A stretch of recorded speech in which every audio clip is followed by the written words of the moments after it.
Hello everyone, कसे आहात सगळे? तर बघा, welcome to another video of our lab attendant प्रयोगशाळा परिचर PYQ TCS पॅटर्न वरती बघा जे आपले आज आपण बघणार आहे. तर बघा प्रश्न क्रमांक पहिला, राष्ट्रीय गोकुळ मिशन अंतर्गत देशी गोवंशाच्या कोणत्या जातीचे संवर्धन केले जाते? तर बघा, राष्ट्रीय गोकुळ मिशन अंतर्गत देशी गोवंशाच्या कोणत्या जातीचे संवर्धन केले जाते? तर सर्वात पहिले जर जनरली बघितलं आपण, तो राष्ट्रीय गोकुळ मिशन जो आहे तुमचा, हा बघा लक्षात ठेवा, हा तुमच्या 2014 मध्ये जनरली लॉन्च केला होता. कोणतं वर्ष? 2014. तर बघा 2014 साली हा लॉन्च केल्यानंतर जनरली जर बघितलं आपण, तर यामध्ये आपल्या जे गायी आहेत, म्हणजेच काय, तुमच्या गीर जातीचे संवर्धन केले जाते. कोणत्या जातीचे? गीर. कारण की जनरली जर बघितलं आपण, गीर झाली, सहीवाल झाली, रेड सिंधी झाली, थारपारकर झाली, कांक्रेज किंवा ओंगोल, या सर्व जातींचे यामध्ये आपले जनरली संवर्धन केले जाते. का संवर्धन करणं गरजेचं आहे? बघा, कारण की जनरली जर बघितलं आपण, तर काही बघा तुमच्या एक्झोजिनस गायी आहेत. एक्झोजिनस म्हणजेच काय, जे आपल्या भारताबाहेरले आहेत, जसं तुमचं होल्स्टीन फ्रिस्टियन, जर्सी आणि ब्राऊन स्विस. तर या जातीचे जे आपले जनुके आहेत, ते या आपल्या ओरिजिनल जे भारतीय मूळ वंशाच्या गायी आहेत, त्यांच्यामध्ये यांचे जनुके मिक्स न होण्यासाठी आपण काय करतो, हा गोकुळ मिशन त्यासाठी आपण राबवला होता. यामध्ये काय करतो आपण, गीर जातीचे सहीवाल, थारपारकर, कांक्रेज किंवा रेड सिंधी, जितके आपण आपल्या भारतीय वंशाचे जे गोवंश आहेत, तर यांचा आपण जनुके प्रिझर्व करण्यासाठी हा आपला जो राष्ट्रीय गोकुळ मिशन आहे, हा लॉन्च केला होता. त्यानंतर बघा प्रश्न क्रमांक 2, कृत्रिम रेतन करताना वीर्याची एक डोस साधारणपणे किती शुक्राणू जंतूची असते? तर लक्षात घ्या, आपण 0.25 ml स्ट्रॉ मध्ये जनरली 15 ते 20 दशलक्ष, किंवा जनरली जर बघितलं आपण सामान्यतः बघा 20 दशलक्ष आपण स्फूर्त शुक्रजंतू आवश्यक आहेत आपल्याला. तर त्यानुसार जनरली जर बघितलं तर गोठवलेल्या आपल्या जो वीर्यात आहे, तर त्यांची स्फूर्ती कमी होत असते, म्हणजे त्यांची मुवमेंट कमी होते, आणि म्हणून आपण त्यामुळे काय करतो, त्यामध्ये संख्या जास्त ठेवतो. तर जनरली लक्षात घ्यायचं उत्तर राहील तुमचं प्रश्न क्रमांक 2चं बी, 15 ते 20 लाख. का? कारण की शुक्राणूची जी मुवमेंट आहे, ही मुवमेंट कमी असते आपल्या स्ट्रॉ मध्ये, त्यामुळे आपण त्यांची जी संख्या आहे ती जास्त ठेवतो. त्यानंतर बघा प्रश्न क्रमांक 3, शेफरचे सूत्र. शेफरचे सूत्र म्हणजेच काय? शेफरचे सूत्र वापरून जनावरांचे वजन कसे काढतात? तर बघा लक्षात घ्या, शेफरचे सूत्र काढताना आपण सर्वात पहिले काय करतो, लाईव्ह वेट घेतो त्याचा IBS मध्ये, आणि त्यांचे जी लांबी आहे ही त्यांच्या गर्थ सोबत काय करतो आपण, गर्थचा स्क्वेअर घेऊन त्याला डिवाइड करत असतो 300 ने. म्हणजे उत्तर येईल तुमचं ऑप्शन क्रमांक ए, वजन इज इक्वल टू लांबी गुणिला गर्थचा स्क्वेअर आणि डिवाइड बाय 300. त्यानंतर बघा इथं गर्थ आहे, इंग्लिशमध्ये गर्थ म्हणतो आपण याला, लांबी गुणिला रुंदी. त्यानंतर बघा प्रश्न क्रमांक 4, animal husbandry infrastructure development fund AHIDF अंतर्गत कमाल किती रुपये कर्ज मिळते? तर लक्षात घ्या, AHIDF ची ही जी योजना आहे, ही आपल्या गव्हर्नमेंट ऑफ इंडियाने तुमच्या 2020 मध्ये लॉन्च केली होती, आणि या योजनेअंतर्गत 3% व्याज सबसिडीवर, किती लक्षात घ्या, हा पण प्रश्न विचारू शकतो, 3% व्याज सबसिडीवर आपल्याला जी आपली MSME आहे, दुग्ध सहकारी किंवा खाजगी कंपन्यांना 2 कोटी रुपयांपर्यंत आपल्याला कर्ज देत असते. आणि हा तुमच्या नाबार्ड जी संस्था आहे आपली, तर या संस्थेअंतर्गत हे कार्य करते. तर बघा प्रश्न क्रमांक 4चं उत्तर 2 आहे.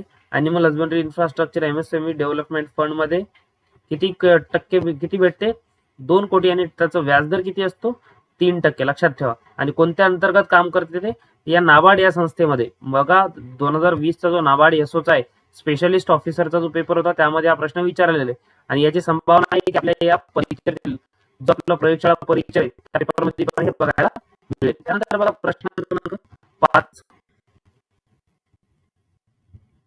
मॅस्टायटिस असलेल्या दुधात सोमॅटिक सेल काउंट SCC किती असतो? तर लक्षात ठेवा, मॅस्टायटिस असलेल्या दुधात सोमॅटिक सेल काउंट जो आहे, तो हा आपला जनरली 5 लक्ष असतो. किती? 5 लक्ष पर ml पेक्षा जास्त जनरली तो असायला पाहिजे. म्हणजे प्रश्न क्रमांक 5चं उत्तर राहील तुमचं क. कारण की जनरली जर बघितलं आपण, तर मास्टायटिस मध्ये तुमच्या जे WBC आहे, हे वाढून तुमच्या 2 लाख पेक्षा 5 ते 10 लाख पर ml पर्यंत पोहोचतात. जनरली नॉर्मल आपले जे WBC आहे, या WBCचा काउंट 2 लक्ष असतो. किती असतो? 2 लक्ष. पण मॅस्टायटिस मध्ये यांचाच काउंट तुमचा 5 लाख पेक्षा 5 लाख किंवा 10 लाखांपर्यंत हा वाढू शकतो. त्यानंतर बघा नेक्स्ट, बघा फ्री व्हॉट्सअप ग्रुप, तर जनरली बघा आपण डेली तुमचे जे काही नोट्स आणि काही टेस्ट जे आहेत फ्री ऑफ कॉस्ट आपण एका आपल्या व्हॉट्सअप चॅनलवर शेअर करत असतो.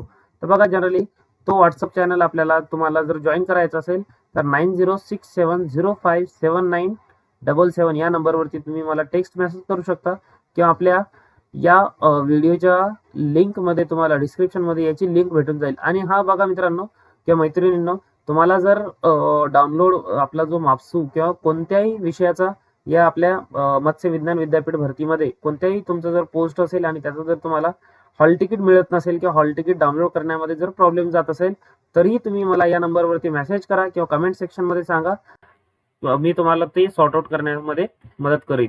त्यानंतर बघा प्रश्न क्रमांक 6, रुमेन बायपास म्हणजे प्रोटीन म्हणजे काय? रुमेन बायपास प्रोटीन म्हणजे काय? हे तुमच्या ICAR नीटची जी परीक्षा असते 2022 मध्ये जी झालेली आहे त्यामध्ये विचारले आहे. बघा रुमेन बायपास मध्ये काय, रुमेनमध्ये न पचणारे किंवा जनरली जे आपल्या थेट जे आपले इंटेस्टाईन आहे त्यामध्ये जे पचणारे प्रोटीन आहे त्यांना आपण काय म्हणतो, रुमेन बायपास प्रोटीन असे आपण म्हणत असतो. म्हणजे याचं उत्तर काय राहील तुमचं ब. आणि बघा लक्षात घ्या, रुमेन बायपास प्रोटीनचं उदाहरण काय राहील तुमचं, मासे फीड किंवा फार्माल्डिहाइड उपचारित जे सोयाबीन असते आपल्याला किंवा जे रुमेन मध्ये आपल्या जे पचत नाही मग तो काय करतो आपल्या डायरेक्टली इंटेस्टाईन मध्ये जातो किंवा अबोमॅझम मध्ये म्हणजे आतड्यामध्ये ते जाऊन पचते. जनरली बघा आपले जे प्रोटीन्स असतात किंवा काही कार्बोहायड्रेट जे आहेत ते इंटेस्टाईन मध्ये पचल्या जाते आहे की नाही, तर त्यांना आपण रुमेन बायपास प्रोटीन म्हणतो. त्यानंतर बघा प्रश्न क्रमांक 7, वेरका पंजाब दुग्ध सहकारी संस्था, वेरका पंजाब दुग्ध सहकारी संस्था कोणत्या प्रकारच्या दुधासाठी प्रसिद्ध आहे? तर जनरली लक्षात घ्या, वेरका जी संस्था आहे या संस्थेमध्ये जनरली म्हशीचे दूध खूप जास्त प्रमाणामध्ये आपल्याला प्रोड्यूस होते. तर जनरली बघा या संस्थेमध्ये वेरका ही पंजाब म्हशीच्या दुधासाठी प्रसिद्ध आहे. आणि जनरली जर बघितलं आपण त्या अमूल जो गुजरात आहे याच्यासोबत लक्षात ठेवा, एक गुजरातचा जो अमूल आहे हा तुमच्या गाईच्या दुधासाठी प्रसिद्ध आहे. कशाच्या? गाईच्या दुधासाठी. लक्षात घ्या, जर प्रश्न आला तुम्हाला तर चुकता कामा नये. अमूल हा गाईच्या दुधासाठी आणि वारका पंजाब हे म्हशीच्या दुधासाठी. त्यानंतर बघा प्रश्न क्रमांक 8, गर्बर टेस्ट. बघा आपण मागच्या व्हिडिओमध्ये पण बघितलं होतं, गर्बर टेस्ट ही खूप महत्वाची टेस्ट आहे. आपण काय करतो यामध्ये फॅट मोजतो, म्हणजेच काय दुधामध्ये चरबीचं प्रमाण मोजतो. तर गर्बर टेस्ट किंवा गर्बर पद्धत मध्ये दुधातील चरबी मोजण्यासाठी कोणत्या रासायनिक द्रावणांचा आपण वापर करत असतो? तर लक्षात घ्या, गर्बर जो आपण त्या गर्बरचा ब्युरोमीटर असतो त्यामध्ये सल्फ्युरिक आम्ल यूज करतो आपण, सल्फ्युरिक ऍसिड, आणि त्यासोबतच आपण त्याचे अमाइल अल्कोहोल पण यूज करत असतो त्यामध्ये. जनरली याचं उत्तर राहील तुमचा पर्याय क्रमांक 2 म्हणजेच काय ब, सल्फ्युरिक आम्ल आणि अमाइल अल्कोहोल. त्यानंतर अजून जर बघितलं आपण तर हे काय करतात, तुमचे जे सल्फ्युरिक आम्ल काय करतात, प्रोटीन विरघळण्यामध्ये मदत करतात. आणि जो आपला अमाइल अल्कोहोल असतो हा चरबी वेगळी करतो आणि चरबी ब्युरोमीटरच्या स्केलवर आपल्याला जनरली बघायला भेटते. तर हे त्याच्या मागचं रिझन आहे. त्यानंतर बघा लंपी स्किन डिसीज, लॉकडाऊनच्या नंतर जो आलेला डिसीज आहे गायींमध्ये जो फोड येतात, लंपी स्किन डिसीज LSD ज्याला म्हणतो आपण, चा प्रादुर्भाव 2022-23 मध्ये कोणत्या राज्यात मोठ्या प्रमाणात आढळला? हा जनरली तुमचा DASD करंट अफेअर्सचा क्वेश्चन आहे 2023 चा. तर बघा DASD lumpy skin disease LSD चा प्रादुर्भाव कोणत्या राज्यात सर्वात जास्त आढळला? तर हे जनरली तुमच्या राजस्थान, गुजरात, पंजाब, हरियाणा किंवा जनरली यूपी सारख्या राज्यांमध्ये हा प्रादुर्भाव मोठ्या प्रमाणामध्ये आढळला. आणि याच सोबत जे गोटपॉक्स लक्स आहे ही आपण या लंपी स्किन डिसीज साठी वापरली होती. तर लक्षात घ्या, मग याचं उत्तर काय राहील तुमचं पर्याय क्रमांक ब, राजस्थान व गुजरात. लंपी स्किन डिसीज साठी कोणती वापरली होती आपण? गोटपॉक्स. लक्षात ठेवा, व्हॅक्सिन कोणती वापरली? गोटपॉक्स. त्यानंतर बघा प्रश्न क्रमांक 10, ऑपरेशन फ्लड 1 अंतर्गत EEC द्वारे कोणत्या दुग्धजन्य पदार्थांची मदत दिली गेली? तर लक्षात ठेवा, जो आपला ऑपरेशन फ्लड आहे, ऑपरेशन फ्लड हा कशाशी रिलेटेड आहे? हा दुधाशी रिलेटेड आहे. आपले ऑपरेशन फ्लड मध्ये आपण काय केलं होतं बघा, लक्षात घ्या, स्किम मिल्क पावडर म्हणजेच काय SMP व बटर ऑइल यांची आपण या पदार्थांची मदत केली होती. लक्षात ठेवा. त्यानंतर बघा प्रश्न क्रमांक 11, काय म्हणतो आपल्याला, व्हाईट रिव्होल्यूशन 2.0 मध्ये कोणत्या तंत्रज्ञानावर भर दिला गेला? हा करंट अफेअर्सचा क्वेश्चन आहे 2024 मधला. बघा व्हाईट रिव्होल्यूशन मध्ये कोणत्या तंत्रज्ञानावर भर दिला गेला आहे? व्हाईट रिव्होल्यूशन कशाशी रिलेटेड आहे? दुधाशी. कोणी दिली होती फर्स्ट टाइम? व्हाईट रिव्होल्युशनचा फादर कोणाला म्हणतो आपण? वर्गीस कुरियनला. तर लक्षात घ्या, हे फक्त दूध उत्पादनासाठी आपण काय करू शकतो? वापरू शकतो. त्यानंतर जनरली जर बघितलं, सॉरी, आपला जो व्हाईट रिव्होल्युशन आहे यामध्ये आपण फक्त दूध उत्पादन नाही करत, तर या व्हाईट रिव्होल्युशन मध्ये आपण डिजिटलायझेशन वर पण भर दिला होता आणि जी आपली ट्रेसिबिलिटी आहे, गुणवत्ता वर्धन, यावर पण आपण भर दिला होता. त्यानंतर बघा 2.0 विचारलेलं नाही, त्यामुळे बघा पीपीआर, पेस्टिस रुमिनंट्स रोगाचे निर्मूलन भारताने कोणत्या वर्षांपर्यंत करण्याचे लक्ष ठेवले आहे? तर लक्षात घ्या, हा तुमचा 2024 मध्ये करंट अफेअर्सचा क्वेश्चन होता. तर पेस्टिस रुमिनंट्स म्हणजे पीपीआर या रोगाचे निर्मूलन करण्यासाठी आपल्या भारतानं टार्गेट ठेवलेले 2030 पर्यंत आपल्याला यापासून मुक्त व्हायचंय. तर लक्षात घ्या. त्यानंतर प्रश्न क्रमांक, हे तुमच्या अजून कोणती संघटना आहे? एक तुमची बघा WOAH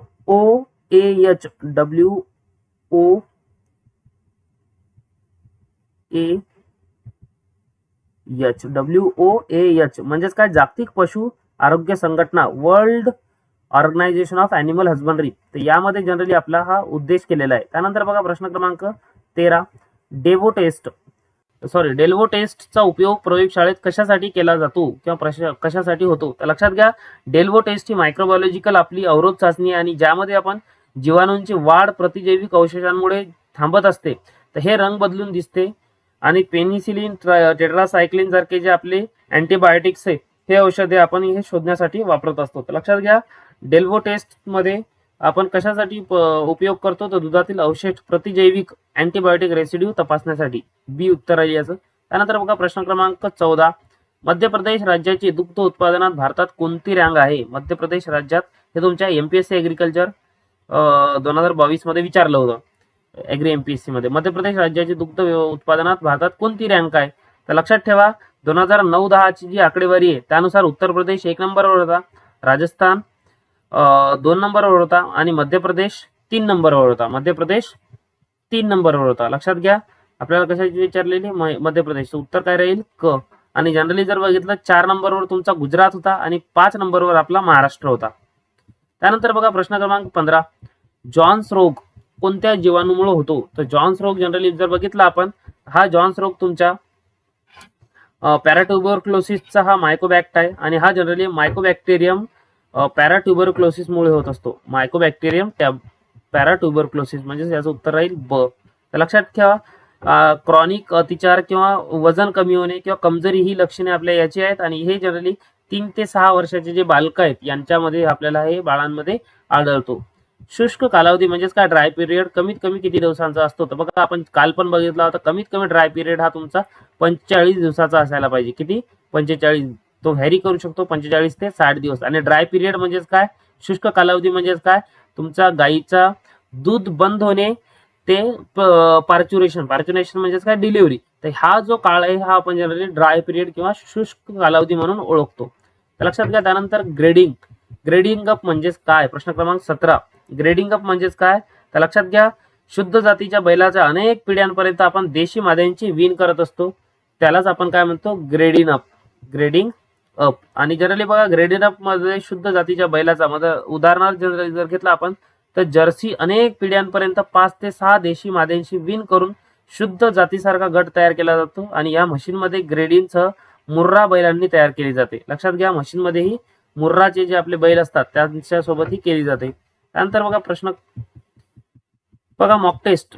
या व्हिडिओच्या एंड मध्ये तुम्हाला एक मॉक टेस्ट दिली जाईल 20 क्वेश्चन्सची किंवा 40 क्वेश्चन्सची. ती तुमच्या डिस्क्रिप्शन मध्ये व्हिडिओच्या लिंक राहील, ते तुम्ही सॉल्व्ह करा आणि कमेंट सेक्शन मध्ये कळवा किती मार्क्स आले. त्यानंतर बघा प्रश्न क्रमांक 28, हा तुमच्या केव्हीकेचा जो ॲनिमल सायन्सचा जो पेपर होता 2022 मध्ये झालेला आहे, जो सेंट्रल ICAR कंडक्ट करत असतो आपला, त्यामध्ये हा पेपरमध्ये प्रश्न विचारलेला आहे. बघा, पोल्ट्रीमध्ये मॅरेक्स रोगाची लस कोणत्या वयात द्यावी? तर जनरली बघा, मॅरेक्स नावाची जी लस आहे ही पोल्ट्रीमध्ये आपण 1 दिवसाच्या आत द्यायला पाहिजे. हॅचरीमध्ये ज्यावेळेस असते तर पहिल्या दिवशी 1 दिवसामध्ये ही द्यायला गरज असते. कारण की जनरली जर बघितलं आपण तर मॅरेक्स हा रोग बघा तुमचा विषाणूजन्य म्हणजेच काय?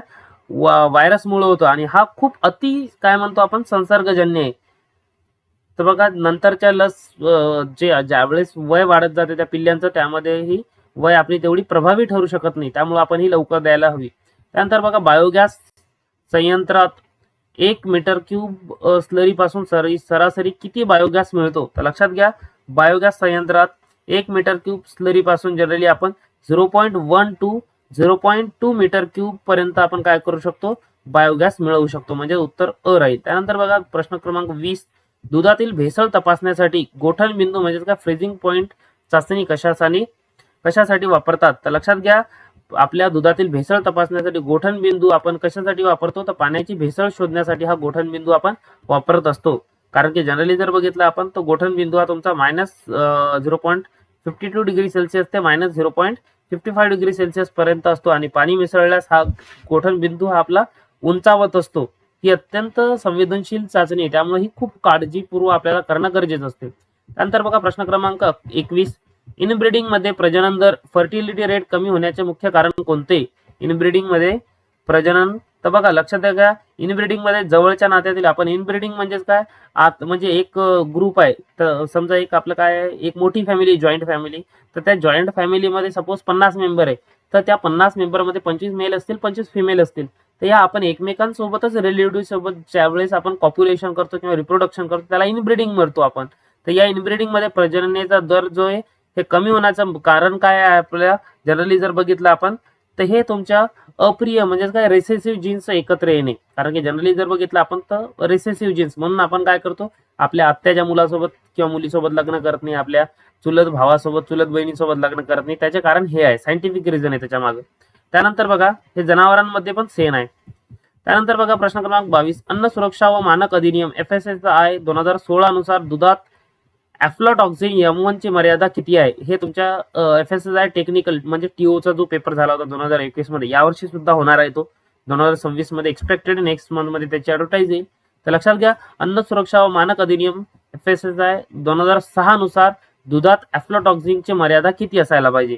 तर लक्षात घ्या, दुधामध्ये ॲफ्लाटॉक्सिनची मर्यादा जी 0.5 mcg/kg असायला पाहिजे. तर ही जनरली जर बघा बुरशीजन्य विष दुधात येते आणि त्याच्यामुळे कर्करोग जन्य असल्याच्या कठोर मर्यादा आहे. त्यानंतर बघा हा ॲफ्लाटॉक्सिन तुमचा कॅन्सरस आहे. त्यानंतर बघा प्रश्न क्रमांक 23, कुक्कुटपालनमध्ये ब्रॉयलर स्टार्टर मॅश मध्ये क्रूड प्रोटीनचे प्रमाण किती असावे? तर बघा कुक्कुटपालनमध्ये आपण जो ब्रॉयलर स्टार्टर मॅश असतो, स्टार्टर मॅश म्हणजे काय, जो आपण स्टार्टिंगला त्या ब्रॉयलरला खाण्यासाठी जो फीड करत असतो, त्यामध्ये जनरली जर बघितलं आपण तर तुमचा 23% CP असायला पाहिजे. म्हणजेच किती? 23%. आणि त्यामध्ये जनरली जर बघितलं आपण तर 2800 म्हणजे 2800 किलो कॅलरी kg त्याच्यामध्ये आवश्यक आहे. आणि ब्रॉयलर जो फिनिशर असतो आपला जनरली 4 ते 6 आठवड्याचा, त्यावेळेस त्यांच्यामध्ये जो आपला ब्रॉयलर स्टार्टर मॅश असतो हा 20% असायला पाहिजे.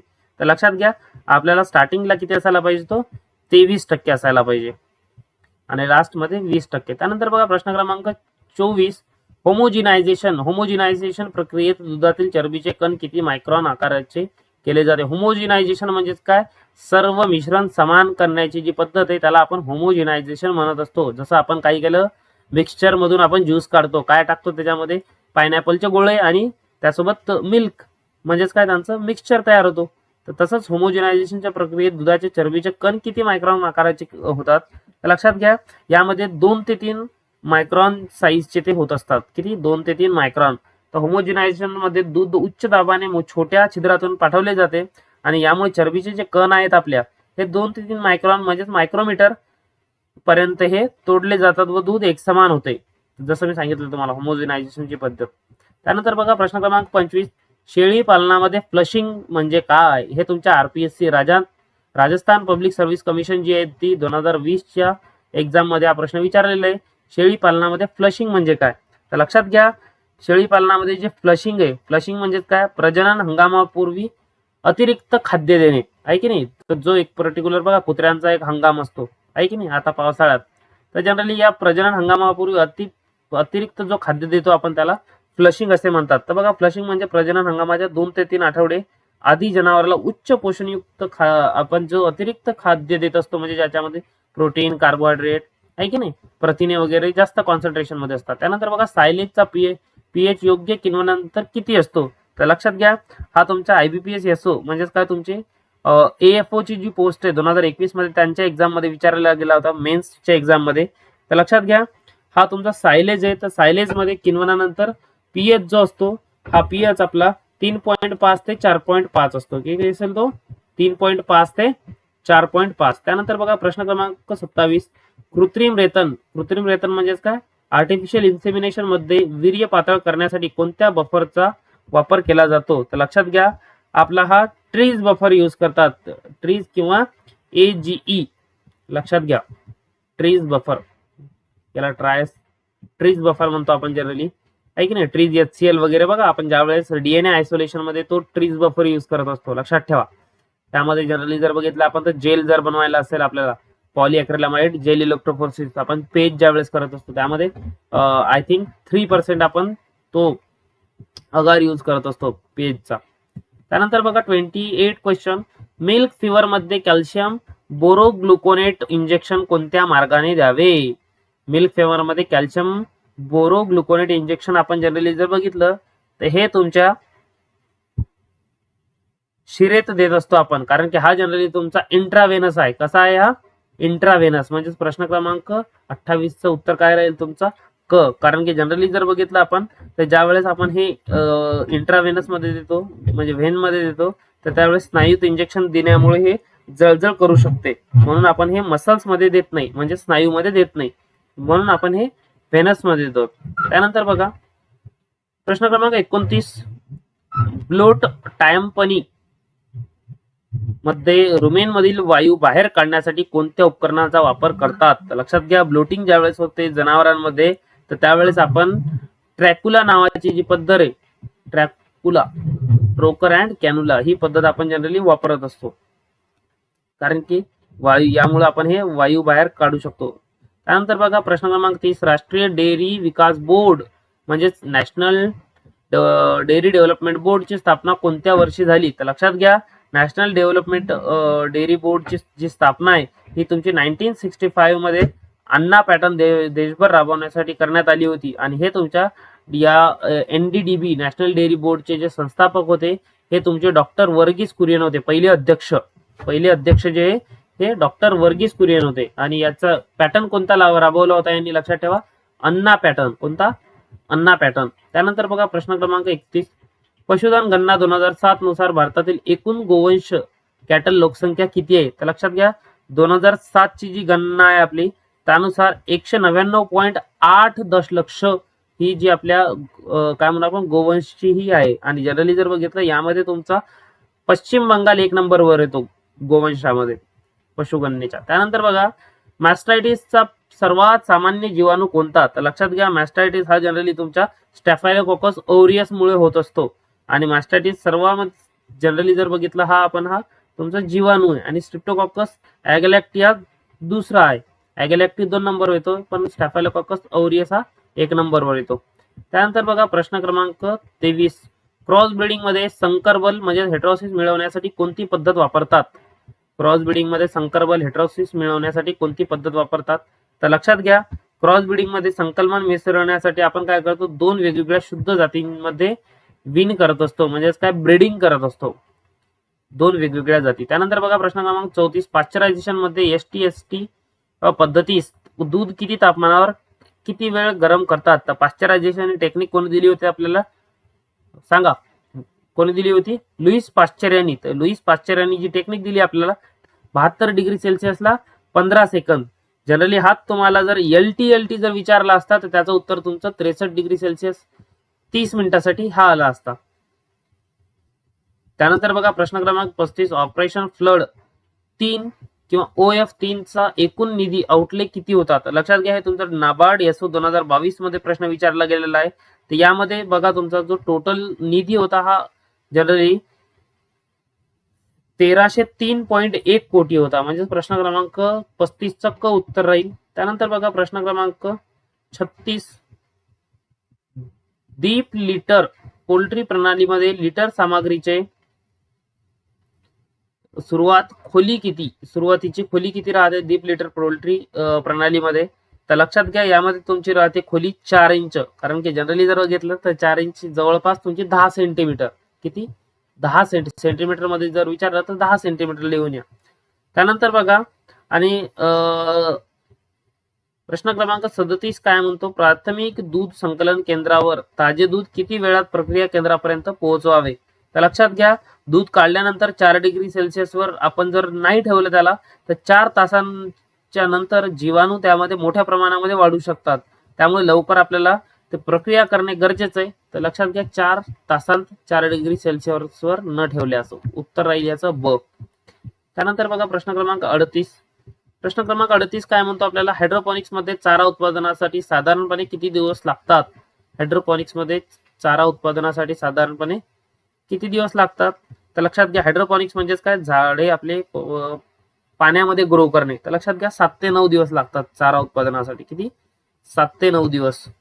त्यानंतर लक्षात द्या प्रश्न क्रमांक 39, इंटिग्रेटेड फार्मिंग सिस्टम IFS मध्ये लँडलेस शेतकऱ्यांचे उत्पन्न कोणत्या स्त्रोतावर अवलंबून असते. तर हे तुमच्या इंटिग्रेटेड फार्मिंग सिस्टम मध्ये लँडलेस शेतकऱ्यांचे जे उत्पन्न आहे हे जनरली मेनली दुग्ध व्यवसाय म्हणजेच काय 53.8% आहेत असे लोक आपल्या भारतामध्ये. त्यानंतर बघा प्रश्न क्रमांक 40, प्रधानमंत्री formalisation micro food processing enterprises PMFME योजनेत दुग्ध उद्योगासाठी कमाल अनुदान किती आहेत. तर लक्षात घ्या, प्रधानमंत्री फॉर्मलायझेशन मध्ये मायक्रो फूड प्रोसेसिंग एंटरप्राइजेस योजनेत तुमचा हा जो कमाल अनुदान निधी आहे, हा कमाल अनुदान निधी तुमचा 35% असतो. किती, 35% असतो. हा जनरली भांडवली अनुदान याच्यामध्ये दिले जाते. जसे दुग्ध प्रक्रिया करण्यासाठी दही, पनीर, लस्सी, मिल्क केक हे यामध्ये समाविष्ट आहे. त्यानंतर बघा एक मॉक टेस्ट आपल्याला दिलेली आहे फ्री ऑफ कॉस्ट, जी आपल्या व्हिडिओच्या एंड मध्ये डिस्क्रिप्शन मध्ये याची लिंक भेटेल आणि व्हॉट्सअप ग्रुपवर तुम्हाला याची लिंक पण भेटू शकते. So please do like, share and subscribe. Thank you.